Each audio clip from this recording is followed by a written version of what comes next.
В Вашингтоне сказали вам, что ваш патриотический долг ненавидеть Владимира Путина. Многие американцы подчинились этой директиве. Ненависть к Путину стала центральной целью внешней политики Америки. Очень скоро эта ненависть может привести США к конфликту в Восточной Европе. Почти так же, как военнослужащий ВСУ на репортера Fox News, на своих коллег срывается ведущий этого канала Такер Карлсон, а заодно и на всю администрацию Байдена. Какие же мерзкие эти люди. И, конечно же, они продвигают войну, а не поддержку демократии. Украина не демократия, никогда ею не была. Это сателлит администрации Байдена. So what is NATO and what is the purpose of NATO since the fall of the Soviet Union 30 years ago that NATO was designed as a bulwark against? Well, no one can answer that question, not one person. Imagine how we would feel if Mexico and Canada became satellites of China. Why do I care what's going on in the conflict between Ukraine and Russia? And I'm serious. Like, why do I care? And why shouldn't I root for Russia, which I am? Because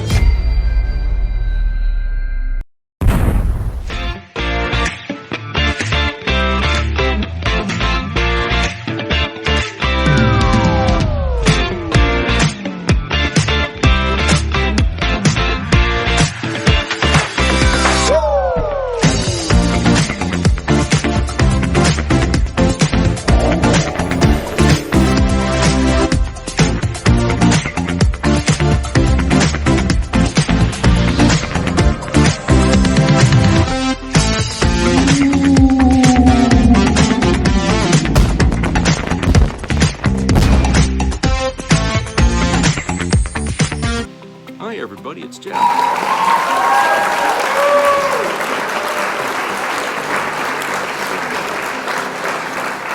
Hope you're having a good day today. It was started off, it's really sunny here this morning, and then it started to turn cloudy, and now it's a cloudy day, so you know, that's how it is in this state here for weather here. And my cat is going through the Pon farr. For those of you that are Trekkies and have cats, you know what that means. She hasn't been spayed yet. That's the reason why. We you know, like I said, she's only 10 months old. I only got her like 3-4 months ago, and we hadn't had time to get her spayed yet. You know, and now is the time, and so we're all caught with our pants down here, and she's you know, having a hell of a time going through this. And this is like the first time for me, because the cats that I had before, I got them after they were spayed. So I never got a cat that was not spayed before. You know, I adopted them afterwards, and so I have to go and get this done. Now here's the thing, I'm getting this done at the VZ Vet. So she's got to get all her shots, okay, and spayed, and that's the way they got to. If you live in an apartment here, the landlord insists on that. Okay, can't have the cat here if it hasn't got the shot. So she's scheduled to get them, but it's not till the 27th. Okay, so I got to wait a couple of weeks, and it ain't cheap. They quoted me between $800 and $900 to have this done. So I'm thinking, you know, like, how do you get people to control the pet population by spading, you know, or neutering your pets, and then hit them with this near $1,000 bill to do it? Okay. So, I mean, it's almost not really, because she's gonna get the shots too. But you know, that doesn't really motivate people to want to get these things done with their pets if you're going to hit them with bills like that. So something needs to be done about the price of veterinarian assistance here for your pet, because people will just let their animals mate just to get them past this period in you know, when they're in heat, just to get it over with. And you know, all of a sudden now you got a litter of cats everywhere. Okay, so you're not doing anybody or the environment any favors here by controlling the pet population when you're charging people $1,000 there to fucking have your cat spayed, or you know, in the shots. So you know, somebody needs to iterate to the veterinarians that, look, if you really do care about the pet population and you really do want people to take good care of their pets, then make it easier for people who have pets to be able to take care of them. You know, especially during times like these where everything is through the roof in prices and stuff. for Christ's sake, give him a break. I got this cat from a lady in Bangor who has 2 other cats and a big dog. Okay, and she said that she really this cat wasn't really getting along with all the other cats. That it's a cat that wants her own place, essentially. I guess, I don't know. That's the way she felt. She only had the cat for a few weeks. Okay. And no, I'm sorry, a few months. I'm sorry, a few weeks. No, she got the cat when it was born. Okay, but she didn't have it very long. It wasn't getting along in the house with the other cats, and so she listed the cat on the internet on a website that you can get pets for free. And so Melissa found it, and I went over there and got the cat and brought it home. But what I didn't know was that she didn't have the cat spayed. She didn't have the shots given. I found that out after I got the cat home. Okay. Then I didn't realize that that she was going to be so mischievous, and just get into everything. Okay. I never had a cat that young before. At 10, I got her when she was 9 months old. And she was into everything when I got her here. After she hid for like 3 or 4 days under my bed, then she finally come out, and then it's like, oh, look at all this stuff. Look at this Batman stuff, and look at these Star Trek ships and these action figures, and look at the dolls. I mean, it was like a kid in a Toys R Us store. She was into everything. All that stuff there behind me, there, like that shelf with the house there, she tried jumping up on that. Okay, see that? My chalkboard there? I got that covering the desk, my girlfriend's desk, so she wouldn't fucking jump up there. Okay?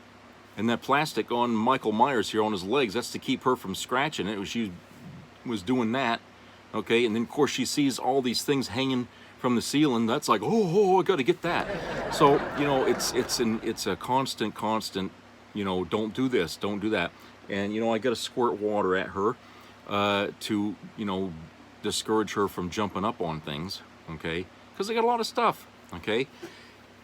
I wasn't trying to get a cat this young, but Melissa wanted the cat, and so we got it. So now we got to live with it. So anyway, now I have to wait through this pond fire she's going through before I can take her down on the 27th and get her spayed and get the shot. So I gotta be there at 7 o'clock in the fucking morning down there when they open, and I gotta go and get that done. And then I'm gonna get screwed in the butt there by a fucking bill from hell, But believe me, they're gonna get a sermon from me before I pay it. Okay, so the news of the... Well...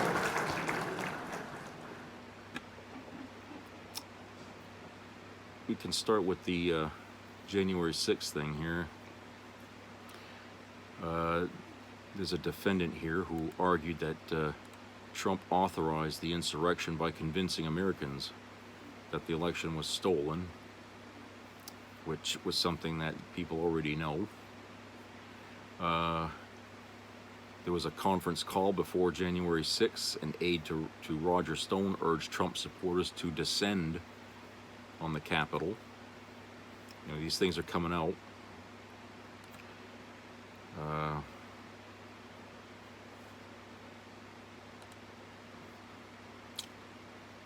Let's see.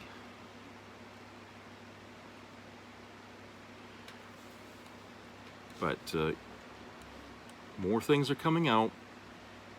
But the thing that a lot of people are talking about now is, will there be repercussions? Will the government move on Trump and his cohorts to punish them for their part in what happened? Because I think people are kind of worried that as this goes on and on, that this hearing the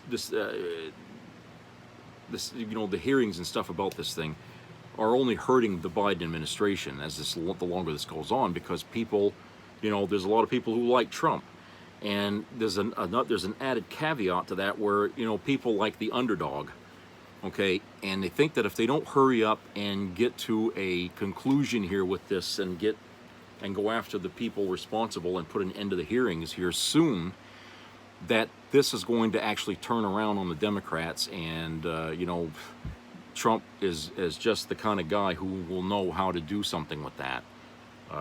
I know for some people might think that's not going to happen, but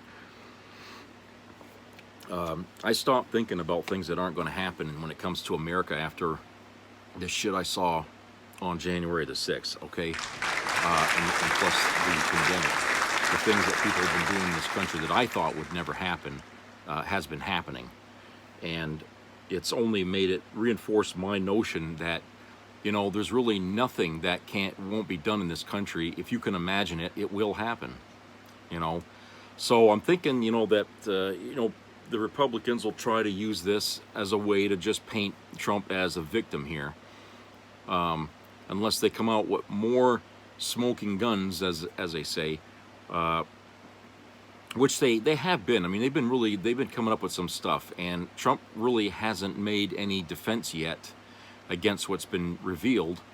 But a lot of people have been subpoenaed, and there's been some, you know, revelations of the people subpoenaed, and deals have been made, and people have been arrested, you know. So there's a lot of chopping of the branches and the leaves of this problem here, but we haven't really got to the root yet, you know, as to who said what, when, and where, you know. So, I mean, we got 7 hours missing of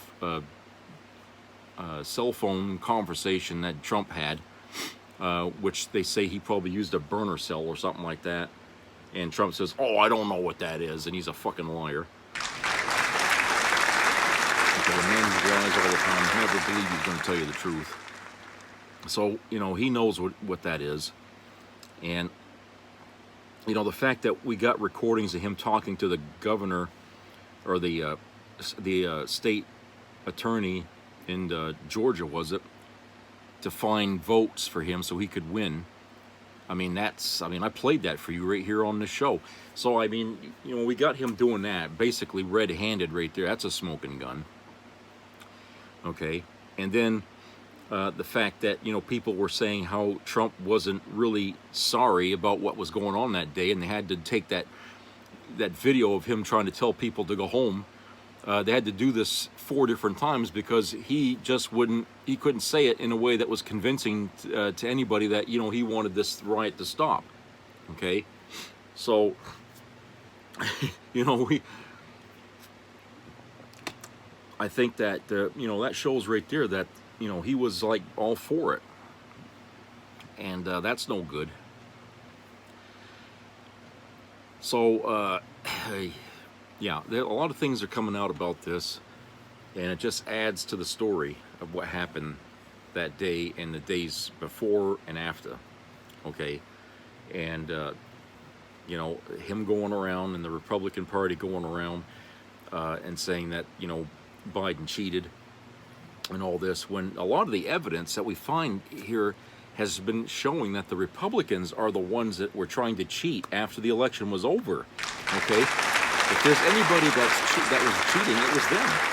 I mean, they went so far as to try to overthrow the government, for Christ's sake, you know, in order to get what they wanted. So when they're talking about cheating, they're really talking about themselves, okay? They're really talking about themselves. They may not have cheated the way they're trying to accuse the Biden administration of doing, which, you know, doesn't amount to anything, and the fact is there's no evidence to prove it, but they sure as hell left a lot of breadcrumbs behind when it came to what they tried doing.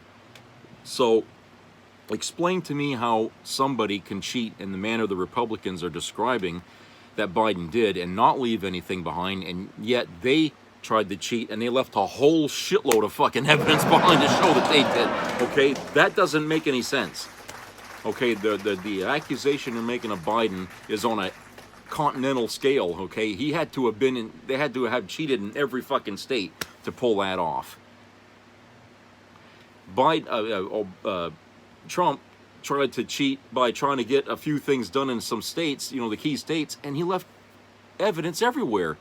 It was the most bungled fucking thing that they tried to do.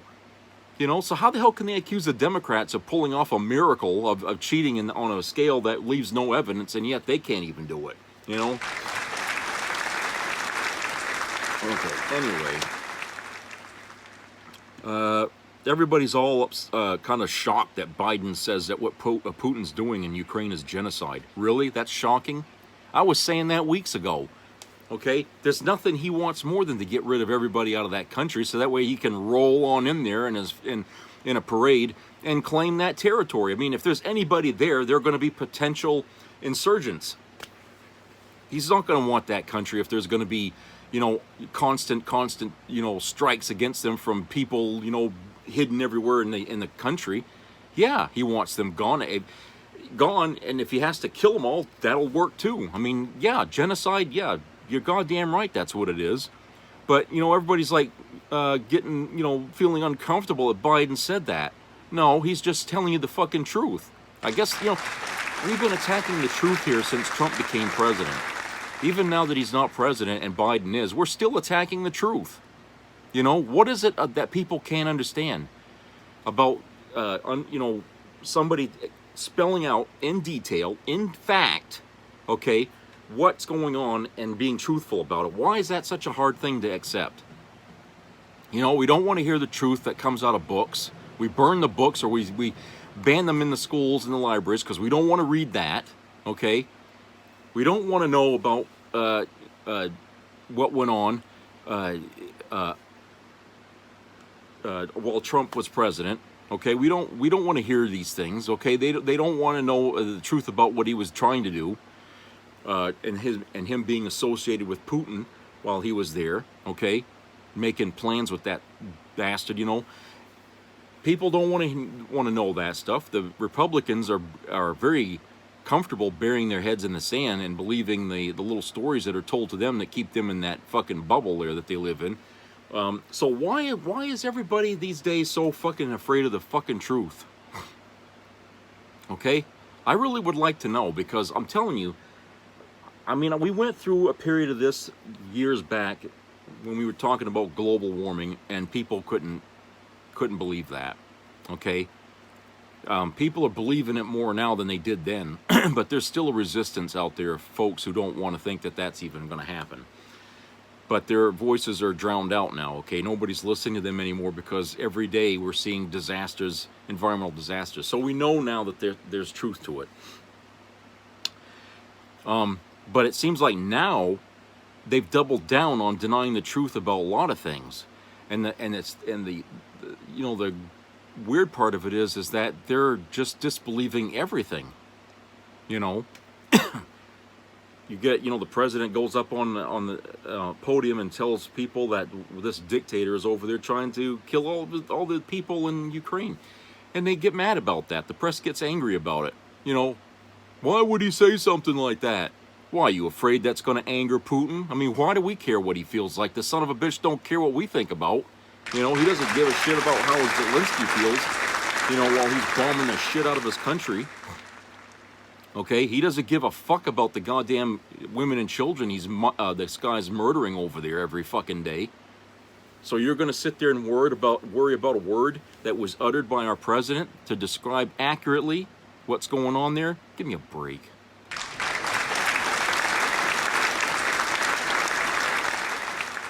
And this item here, which is like got my head like, what? What happened in Oklahoma? The governor down there signed a near total ban on abortion into law. Okay. It's like maybe these people that are in power now in a lot of these states, maybe they got the green light from somebody in the GOP that now's the time to start showing your colors, your real colors, okay? To start implementing draconian laws, to start controlling people's lives, to take the example of North Korea and start, turning your state into a country. And when the government tries to stop it, okay, then they'll say, okay, well, we're leaving the union. Which is fine with me. Okay, you guys want to leave the union, please go ahead, because we could save a lot of federal dollars here by by not having to bail your sorry asses out whenever tornadoes hit and stuff like that in your little state. Okay, and you guys want that. If your governor wants that, you know, we certainly support having you gone, because we don't want to be associated with a red state that's under a communist fascist regime that treats its women like shit. Okay, we don't want to be associated with that. That's not us. That's not the United States. Okay, we fought a war against people like that not long ago. You kept us there for 20 fucking years, as a matter of fact. Why you wanted us there that long, I don't know, but it didn't do us any good. But it seems to me like you learned a lot of things about those, you know, the people that run those parts of the world, and you think that was really great. You admired it, and now you want to implement those same kind of things here. Before you know it, you're going to have your women walking around wearing burqas, okay? And they're not going to have rights to a goddamn thing. You know, they're going to be stuck at home in the kitchen, and they won't have jobs. They're not going to be able to vote. They're not going to be able to do anything. In fact, you probably won't even have elections anymore in that state. You'll probably just have, you know, the governor or whoever you want to call him, the dictator, deciding what is and what isn't going to happen, and no vote will be made. Okay, you guys would like nothing more than that. So he says, as governor, I represent all 4 million Oklahomans, and they overwhelmingly support protecting life in the state of Oklahoma. We want Oklahoma to be the most pro-life state in the country. We want to outlaw abortion in the state of Oklahoma. You know, if I was a doctor operating in that state, I would pack my shit up and get the hell out of Dodge. I would. And I think every doctor who works in Oklahoma should all pack up their stuff and just move right the hell out of that state and say, look, if you're going to tell me how to do my fucking job, I'm out of here. I'm a doctor. I'm supposed to help people. That's what, and if abortion is part of my job, that's what I'm going to do. Whether you tell me to stop or not, I'm going to do it. But I'm not going to stay here and give you the satisfaction of trying to use me as a martyr or something like that for, you know, to show how bold and brave you are. No, I'm going to do my job because doctors are in short supply in this country and we need them. So I'm going to move my practice across the border, you know, into another state and do my work there. And if enough of these doctors up and leave Oklahoma, what's going to happen then? You know, nobody's going to get treatment for nothing down there. So if hey, that's the way you fight shit like this. Okay? This governor wants to be Hitler, fine. You know, no, he ain't stopping nobody from leaving his state if they don't like it. He says there's, you know, 4 million people. Hell, there's more people than that in the city of New York, okay? That's, you know, 4 million Oklahomans, okay? What the hell do they know? So let me tell you something. That's what I would do. If I would just encourage all the doctors down there and the nurses to, if you can, just get your shit, find another place to live somewhere, you know, and just move. Get the hell out of there. You know, let them hospitals just close right up all across the state. And that way, you know, hey, the governor will get a loud fucking message that, you know, you don't fuck with the doctors in your state, okay? When people are sick, when they need help, okay, they're going to have to go to the hospital. You cannot stand between a person and their fucking health. Okay? That's wrong. You're doing the job of a doctor and you ain't got no fucking right to do that. And Kevin Stitt here, I mean, this is as close to fucking a humanitarian crisis as you're going to see here in this country. You know, you talk about, oh, poor Greg Abbott in Texas has got to deal with immigrants, right? Oh, we got a humanitarian, and he buses them all the way to D.C. just to kind of insult Biden about it, okay, to go insult President Biden about it, okay? You got him and his poor little problem down there in Texas. Meanwhile, you got shit like this going on in Oklahoma, where another crisis is brewing, you know, where he's trying to create something, and this is going to be worse than that, you know? You know, Abbott wants us to give a shit about that. Well, why don't you go tell your fucking buddies there that you hang around with, you know, and the right wing to smarten the fuck up and start leaving things alone, okay? You want us to give a shit about your state's problems and stop encouraging others to create more problems, okay? So that way your problem never gets solved.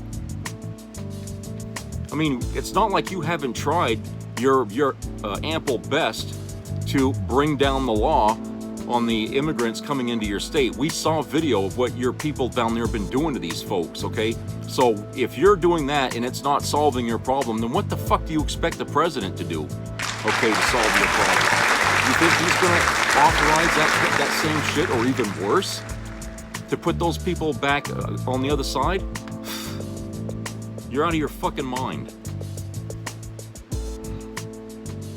What Abbott's doing down there is just a political stunt.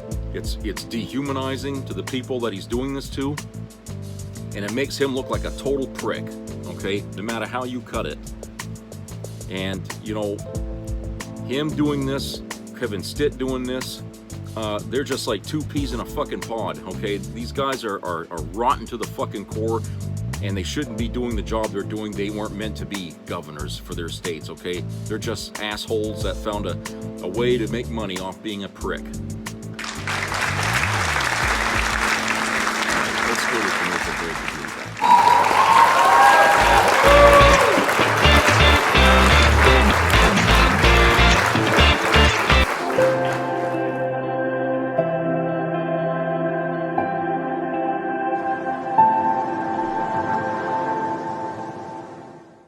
Dear CEO, what's it gonna take for you to do something? Yeah, do you even care? Climate change affects all of us. This is your chance to do something good. Back. Never take a last place team lightly. And really, no matter what the score, never let them see you sweat. That's what new Dry Idea aerosol is all about. Maximum control. It keeps you drier than the leading aerosol. Everyone feels pressure. Winners don't let it show. Dry Idea. Never let them see you sweat. Professor, what's the greatest advance in the 20th century? Saran wrap. Saran wrap? Sure, it's strong, it clings, it protects, even in a microwave. Moist, tasty, hot, wow! Saran wrap. Nothing protects food better. Peggy Fox, would your glass cleaner clean lipstick without streaking? I don't know. Try Glass Plus. Mrs. Fox has never used Glass Plus before. I think it's great. Glass Plus cleans glass. Plus, a whole lot more. Now, perfect polished nails in seconds. Lee press-on nails in fashion colors. Press-on color, no messy polish. Press-on color, no drying time. Press-on color, no chipping ever. Lee press-on nails in fashion colors. Everything you need for longer, polished nails. Lee Superstick tabs and 20 Lee press-on nails in a variety of sizes. Available in a rainbow array of today's popular colors. So press on. Lee press-on nails now in fashion colors.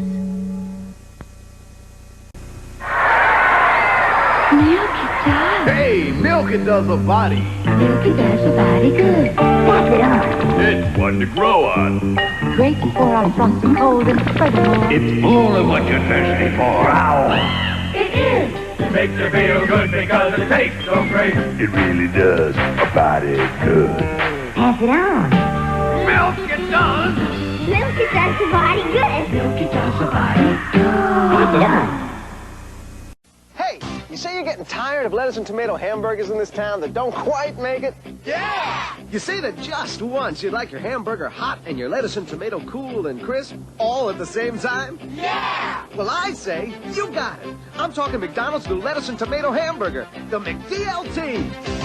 I'm talking quarter pound of beef on the hot, hot side. And the hot stays hot. The new McDLT. Hot, hot. Crisp lettuce and tomato on the cool, cool side. And the cool stays cool. The new McDLT. Cool crisp. The beef stays hot, the cool stays crisp. Put it together, you can't resist. The hottest taste, the coolest dish. Keep it hot, hot. Keep it cool, cool.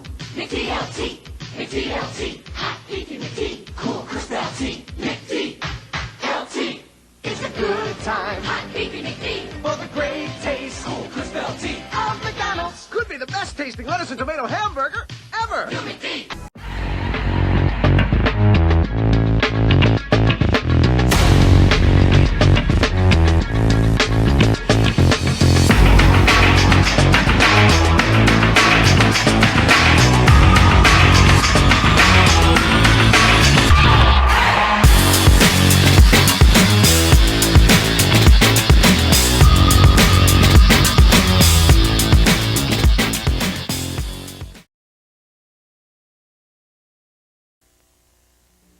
Be a part of the entertainment value of a lifetime.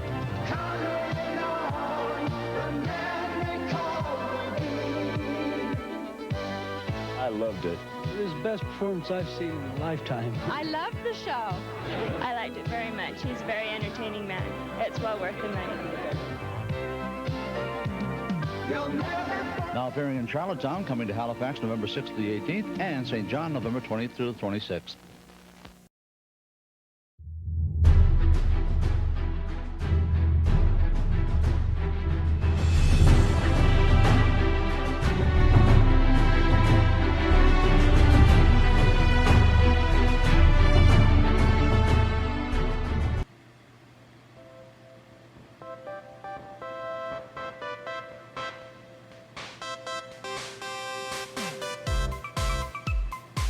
Okay, everybody, welcome back.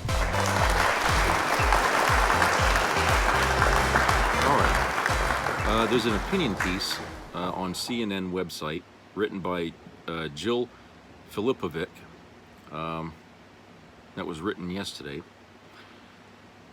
and updated today, entitled, In Red States, It's Open Season on Women's Rights, and These Companies Are Taking Action. American companies should seriously consider how and if they want to do business in states that treat their employees and their employees' families as second-class citizens. As the Supreme Court prepares to potentially overturn or gut Roe v. Wade, the 1973 case that legalized abortion nationwide, conservative states across the U.S. are ramping up abortion restrictions in anticipation.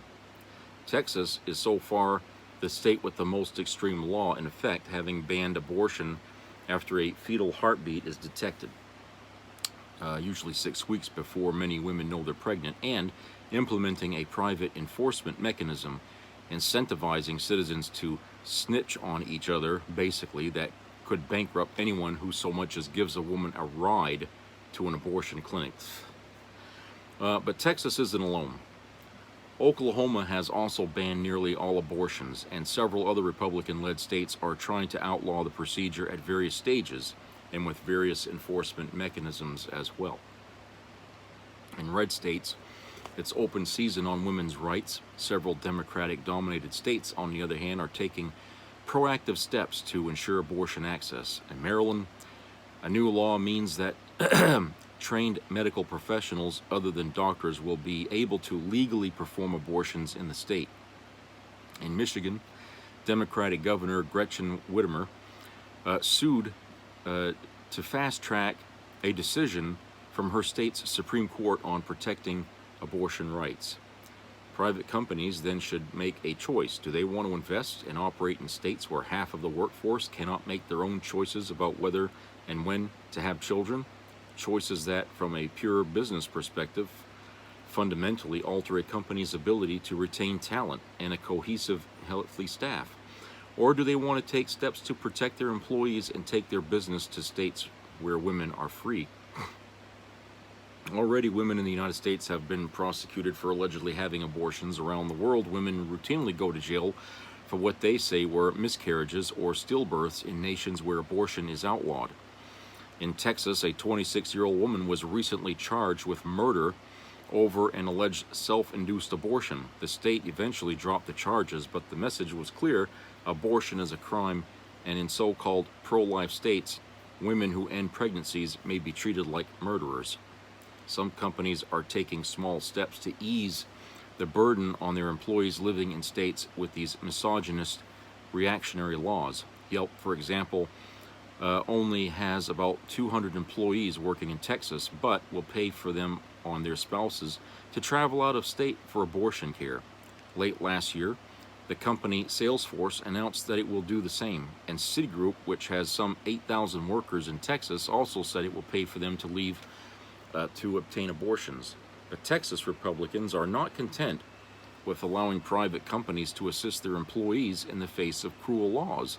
They're already threatening penalties for companies that pay for employees to end their pregnancies out of state, and have no doubt that abortion opponents are not content at stopping at red state borders. It's not just abortion rights that conservatives are attacking. In Texas, parents who affirm their trans children may find themselves investigated by Child Protective Services, a directive that has led many Texas child welfare employees to resign or hunt for a new job. Alabama just criminalized prescribing or administering puberty blockers and hormones for anyone under the age of 18. This is a risk for companies too. Do they really want to do business in a state where their employees of childbearing age can't plan their families and may face serious financial or even criminal penalties if they end unwanted pregnancies? Or where their employers who are parents may find themselves under investigation and embroiled in a messy battle with the state simply for supporting their trans kid, or may even go to jail for providing their child with the medical care that a doctor recommends. It's a tight labor market, and companies are competing for talent. Women now outnumber men on college campuses and in many graduate programs, and make up an increasing share of high-skilled workers. And yet many women don't move up the ranks as swiftly as men and continue to face discrimination in pay and promotions. A significant number of women, almost exclusively mothers of young children, found themselves pushed out of the workforce when COVID-19 shuttered schools and shut down childcare options. This is all bad for women, but it's bad for companies too, when they cannot attract and retain the most talented workers when those workers are female. Anti-abortion and anti-trans laws only magnify this dynamic. If women can't decide for themselves whether to carry a pregnancy to term, they also cannot plan their work lives. Being forced into motherhood means being forced out of work, or at least forced off one's planned track. Researchers have found that women who are refused abortions, quote, experience a large increase in financial distress that is sustained for several years, unquote. Even highly educated and relatively affluent women, the type who may be working at a company like Yelp, may be thrown badly off track by being forced to continue a pregnancy, and will likely face permanent hits to their income, not to mention their mental and physical health. The red states that seek to ban abortion also tend to have high rates of maternal mortality, and researchers have predicted that outlawing abortion could push U.S. maternal mortality rates up by 21%. Every person in the U.S. should have a vested interest in keeping women healthy and free, but clearly anti-abortion lawmakers and the citizens who vote for them prefer to keep women's lives small, constrained, and controlled. Companies that rely on female workers and want not just a diverse workforce, but the most talented possible workforce, have a choice to make. Support their workers by paying for their full range of health and any necessary travel to obtain that health care, and seriously consider whether they want to set up shop in states that go after the rights of women and trans people, or see their talent pool shrink along with the basic rights of women. So yeah, this is, a really good insight here into this problem that she wrote. And it does lay out, a lot of consequences to these states here that want to act like assholes to women and pass these fucking laws. Now, I've heard people say that, this isn't going to stand up, these anti-abortion laws, that the court is not going to allow this to happen, because there's going to be a lot of fallout that's going to upset a lot of things in this country. If they do this, the long term doesn't look good, okay? Like it said here, a lot of women are very skilled workers, and, if you're going to start beating them down, okay, and treating them like crap, people's companies are going to suffer as a result. And the last thing companies want to see is more bad times. They went through that with the pandemic, okay, and because they've laid off so many people, and a lot of people never came back. There's a worker shortage right now across the country, and the last thing they're going to want is to see that the more skilled female workers you know, their lives might be upended because of something related to an abortion, okay? So are these companies going to want to keep doing business in states that are going to be acting like this all the time? I mean, if it's going to make cause them a loss in profit, and you know, in the long run, you know, money is always the bottom line with these people. So I would say no. They probably just, you know, close down shop and go someplace else. You know, so you see, there's a lot here that these idiots on the right don't think about. You know, their immediate satisfaction is all they look for. Okay. They stop abortions and then they're happy, okay? 20 years down the road, they're crying and lamenting because things aren't, you know, are bad. And they can't understand how that's connected to what they did 20 years prior, okay? That's what I'm talking about is, see, Democrats, you know, they always look at the long-term picture about things, that we do stuff today that people don't understand, okay? Like when we created Social Security and Medicare and all that stuff, okay, they don't understand, they didn't understand at the time why that was even needed. All they saw was that, oh, it's taking money away from people, okay, and, you know, and then they tried to scare people with their idea of what it's going to be like. And to this day, they still attack it, but they don't care about what the long-term plan was and how that program, these programs, were propping Americans up along the way, even through the bad times, when the bad economic times were around, okay? So you couldn't convince them back then about these things. Everybody was so, you know, perplexed, I guess, when the idea had come up about Social Security, okay? There was resistance against it even then, but not like there would be today. If they were to try to propose something, if that was a new idea, it would face a lot of resistance. I doubt it would even pass today. But, you know, Democrats think on the lines of long-term gains, not short-term. Republicans, like I said, they always think of their immediate needs being met right off. And they don't care what the repercussions are, as long as they accomplish what they think is right, okay? If whatever falls out, and they don't care, okay? And, you know, welfare, you know, who cares? It doesn't matter if it puts all kinds of people out on the fucking street. Who cares, you know?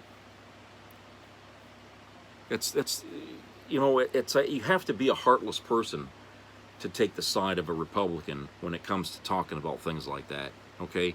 To listen to them tell you about what the country should be like is depressing, okay? I've heard it from some people that are Republican about what they think America should be like, and it's depressing, okay? They really think our country is just too out of control, too free, okay?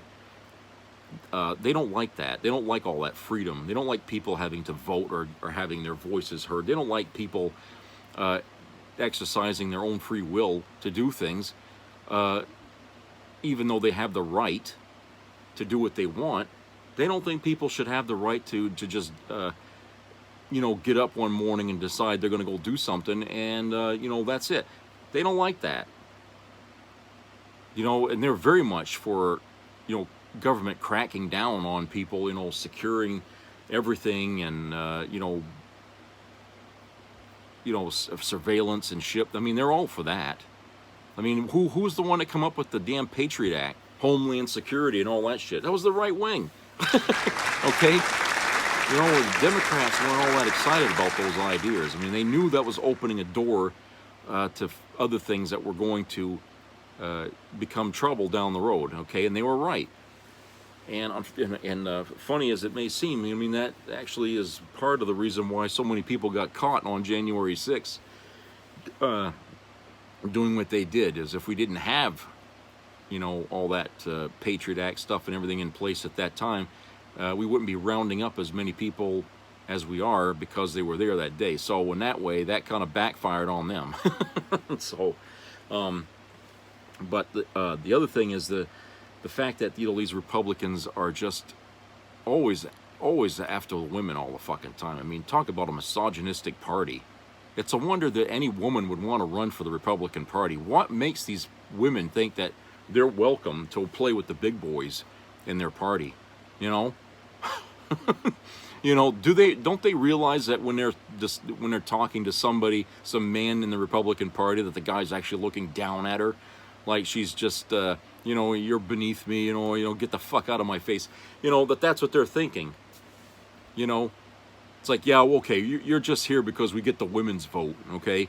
But, you know, other than that, just stay the fuck away from me. I don't want nothing to do with you. I mean, that's what they are. I mean, look how they're treated. When Fox News started, there were nothing but sex objects to get people to tune into their channel so they can look at their legs and all that shit, you know? That's what that show was, okay? That's what the women provided for Fox News, was eye candy. They didn't care about their fucking opinions, you know? Give me a break. People that do shit like, you know, you don't have a right to an abortion. What do you think? Why do you think those people would give two shits about what a woman thinks when it comes to politics? I mean, come on. So, any woman that's in that party is just being used like you wouldn't believe. I mean, that's as close to rape as you're going to get without being touched. Okay? That's what that GOP is.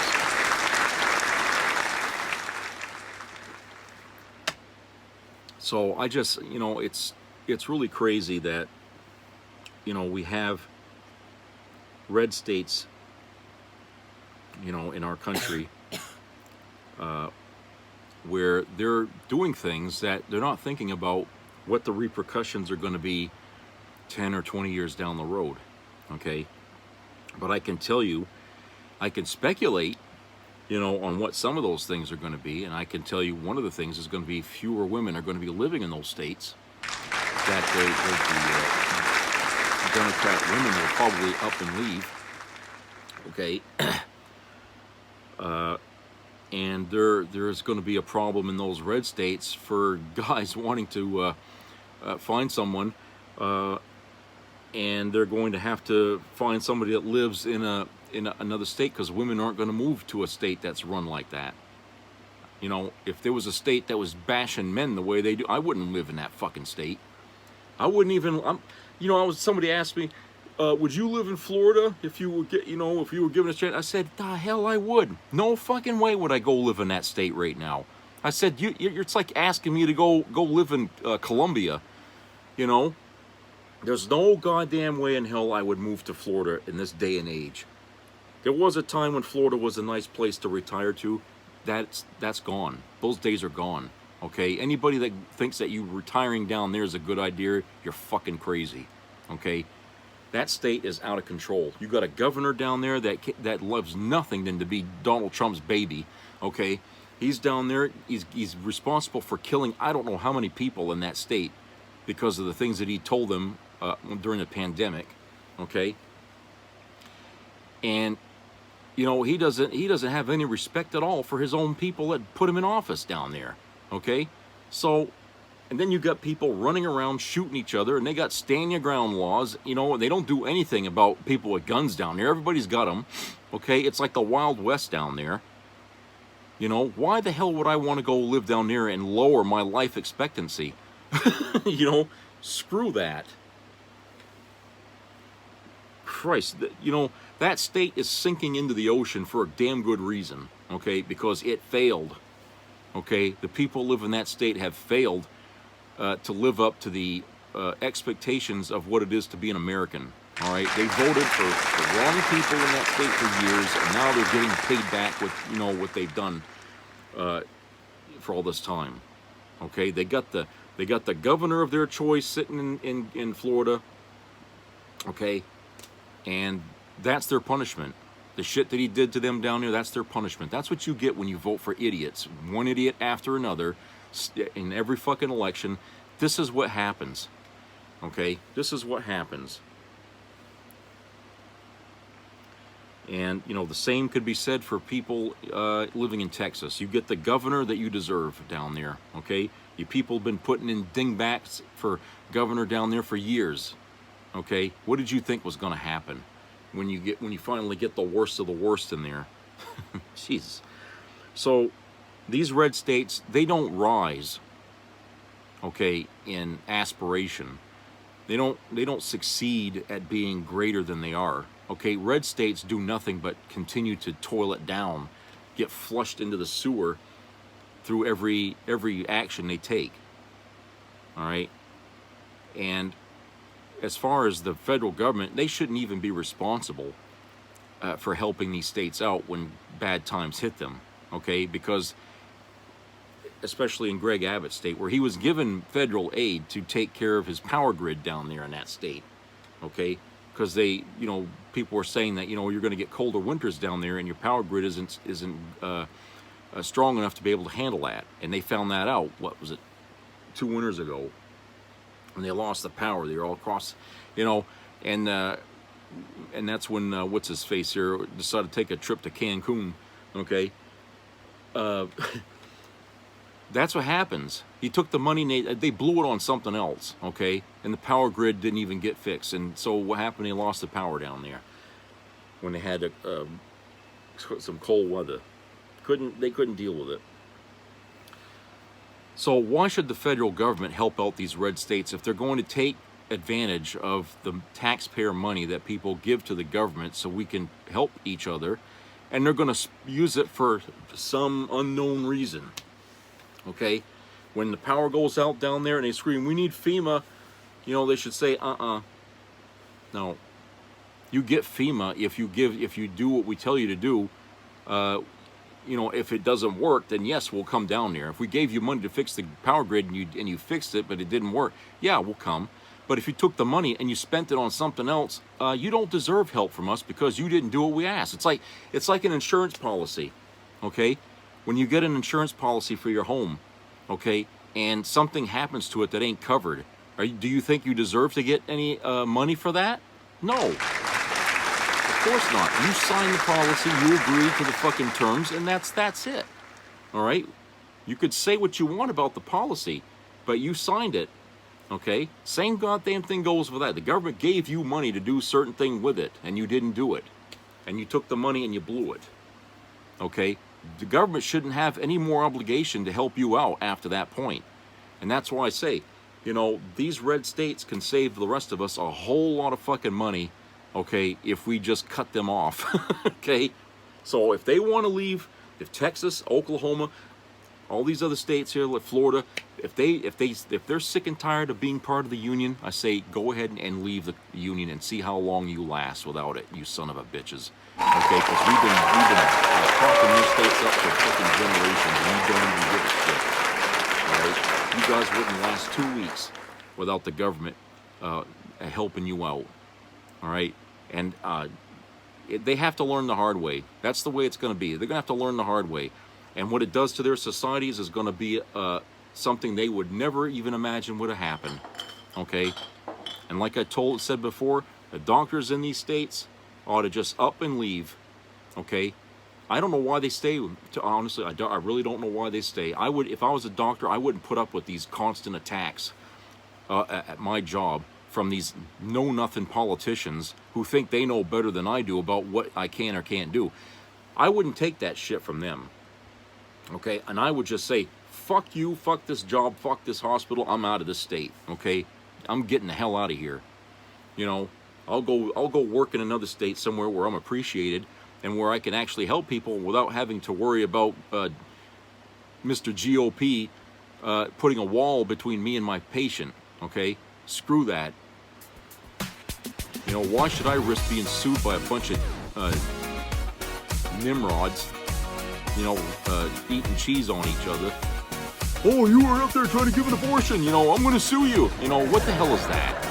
You're turning the states into a police state. Everybody's going to be out there, you know, with their God-given badge to go and look for somebody that's trying to do an abortion, okay, and sue them. Christ. You're going to have wackadoodles everywhere waiting for that. No doctor deserves that. After all the shit they've been going through with this pandemic, that is the last thing they need to have put on their plate right now. So that's what I would say. Pick up your stuff and get the hell out of that state. Go do your practice in another hospital. They can certainly use more doctors in these other states here, the blue states. They can certainly use more help, and it would be greatly appreciated. You can leave the red states to their fate, all right? To just, you know, go right down into the toilet. People will leave those states and they'll go to the other states eventually, and then there won't be anybody left in those fucking red states but just wackadoodle trunk idiots who think that life is better red than blue. Okay? So, Anyway, that's it for today, and I hope everybody has a great rest of the week. So please subscribe and comment, and keep your ears open for local COVID-19 news, because we still are under the thumb of the pandemic, and it hasn't gone away yet. And so just keep yourself informed. And I will talk to you all later. So take care.